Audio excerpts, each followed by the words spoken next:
Hello, welcome to the queue. It's always a glorious day at the queue when a new map arrives. And Global War 36 version 3 is here. And it's a really good map with lots of good color. I really like a lot of the things that are going on here. And one thing I absolutely don't like, but we'll get to that last. Take a look at the overall map here.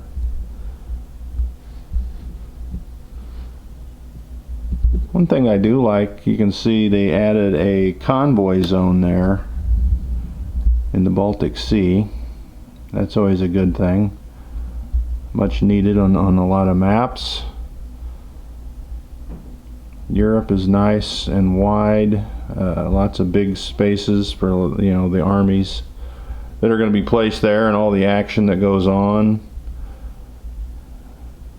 They divided the U.S. up into a bunch of territories, and I guess if you were doing some sort of game where you're invading U.S., that might be helpful, but I don't know if you needed to do that. South America really looks good. You can see the jungle there, the mountains, and that's pretty cool. I like that. Convoy zones tracing across the map. Get into Europe and Russia there.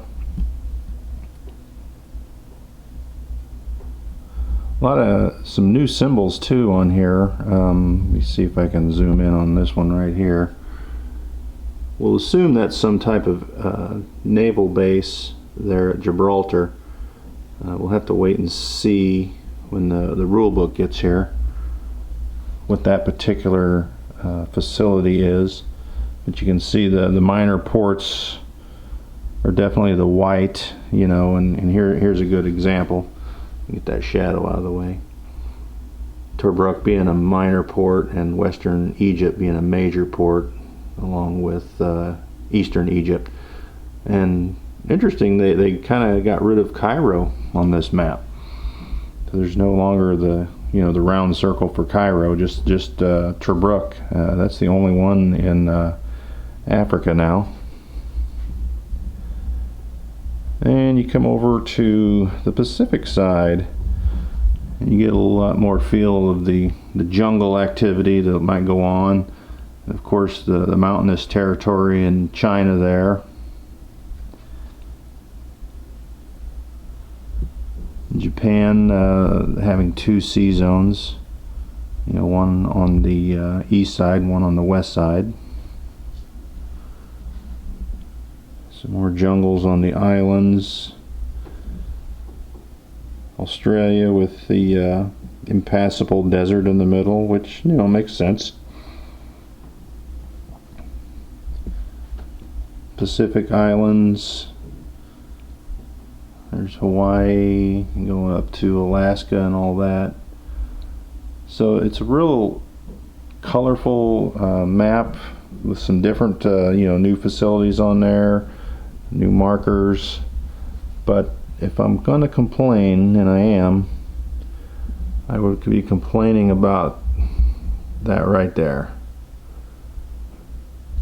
You've got from the Urals, and you can see the Ural Mountains there, all the way to the Far East, 3 to 4 deep Russian territories, and almost none of them have a point value. I just don't know why those are even there. I mean, what could possibly go on up there? And the expense was of China. China is really compacted and small. Here's an example of scale. You can see Hong Kong there. Let's place a Japanese roundel. If they capture Hong Kong, it is completely covered up by the roundel. I don't, I get that in real life Hong Kong wasn't that big a spot, but Gibraltar is pretty large on the Europe side. I think Hong Kong probably deserved that. But if you look at the rest of China, Japan's going to be really squished in there for the first, handful of turns, because that's where China and Japan, that's where the action is at the beginning of the game. So I don't know why that all that space up in Russia that is will never be used for anything. So I think you could have slid all that and made it a little bit bigger. Like Tibet there, that's huge, but very rarely will anybody get all the way to Tibet. So I think that aspect of the map could have been done better, but all the other items on this map, it's a really cool map. I do like the colors and all the terrain features, and you can see how they kind of squished southern Africa, because there's not a lot of action there. And overall, it's a pretty good map. I really am looking forward to using it. And I also got some other items in the package that came today. The only thing that did not come was the rule book, which I understand is still being proofed and not quite ready.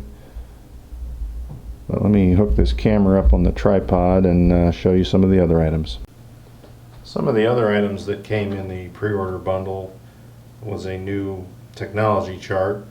You can see where at the bottom here they've added 3 new technologies.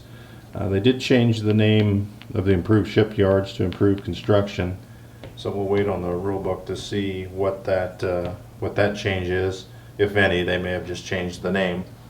They also took off some of the countries had stage 1 already completed, so giving them a little bit of an advantage on certain technologies.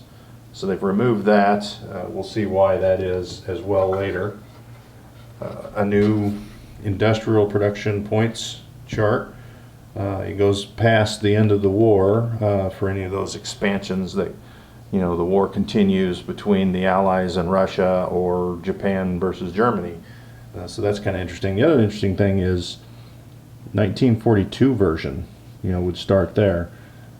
So I'm assuming there's going to be a setup for 42, which would be huge, because now you can play that in one day. So if you got a Saturday, you set it up for 42, you should be able to knock that out, in one day. So that's kind of a big deal, because otherwise, this game could easily take 2 to 3 days of playing. There is a new production chart, reduced from 4 stages to 3. Some of the interesting things that I noticed right away is the symbol I didn't know that was on the map here in Gibraltar is a major dockyard. So there'll be some new rules with that, I'm sure, as that's a new symbol. The seaplanes, I do know that they're new. So it's got a lend-lease box, so if you're going to lend-lease somebody a unit, you put it right there, and away it goes. So building in 3 turns, that's kind of a big deal. I like that. The last thing that came with it was these. Let me turn it over. Okay, there we go. So we got 1 attacker and 1 defender showing. So battle boards, and we make sure, yep, they're on the viewfinder there. And I really love these battle boards. A lot of information that is, really handy. I mean, you got your first strike section, your subs, you've got target select numbers right on there. One of the things I noticed, the tank destroyer, defending at 4 and attacking at a 3. I've always wondered, because the debate has always been, the tank destroyer, is that worth putting in a game? Do you have the defense slightly higher? I mean, I would think that the attack would be lower and the defense would be a little higher, because it's more of a target of opportunity. I mean, you're not going to assault anybody, even though sometimes they were called assault guns. They're really more of an ambush type weapon. But I think what makes the assault or the tank destroyers work is they have that target select of 3. So they're choosing, you know, and obviously you're going to choose a tank if you're, you know, using them to their most effectiveness. So I think that target select thing is what makes that tank destroyer, you know, now a good unit. You know, where I would think, gosh, if we add that in to house rules, then it does become a very useful unit. The seaplane on here, in red here, it says transports and submarines only. So the seaplanes, their goal is going to be to, you know, anti-sub warfare, and it'd be interesting to read what the rule is on the transports. You know, if they have the ability to target select transports, you know, that would be pretty interesting as well. But you can see the different kinds of ships: light cruisers, heavy cruisers. If you'll notice these shells off to the right of each of these ships, that is the shore bombardment shots. How useful is that in a game where, you know, this light cruiser attacks at a 5, you know, on the sea, but it has a different shore bombardment value. So now you don't have to remember what that value is. It's just right there. It's a 1. You know, coastal defense ship would be a 3. You know, battleship 3. You know, the heavies over here with 4s. Well, actually, no, that would be a damaged battleship here, right? Because it's got the smoke. The straight-up battleship is a 4, along with the fast battleship. And then, of course, on the far side here, the heavy battleship at a 5. So, to me, it makes sense that your bombardment is a lesser number than their attack value, just because it's not as effective, you know, as against ground troops, you know, that are dug in or hiding in bunkers, you know, so to speak. But the other thing on here that I really like too is you've got the damaged, you know, values. So you've got the, you know, the battleship here, but then you got the damaged battleship, so where it drops and where it goes. And like I said, the target select, you know, is on there as well for the different units that get the target select.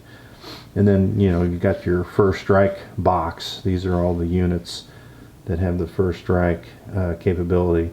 And I do like that the submarines attack and defend at the same value. So the, you know, the advanced submarines, you know, 1 higher. So that's kind of like from the classic game where they attacked at 2 and defended at 2. I always hated that they changed that defense to 1.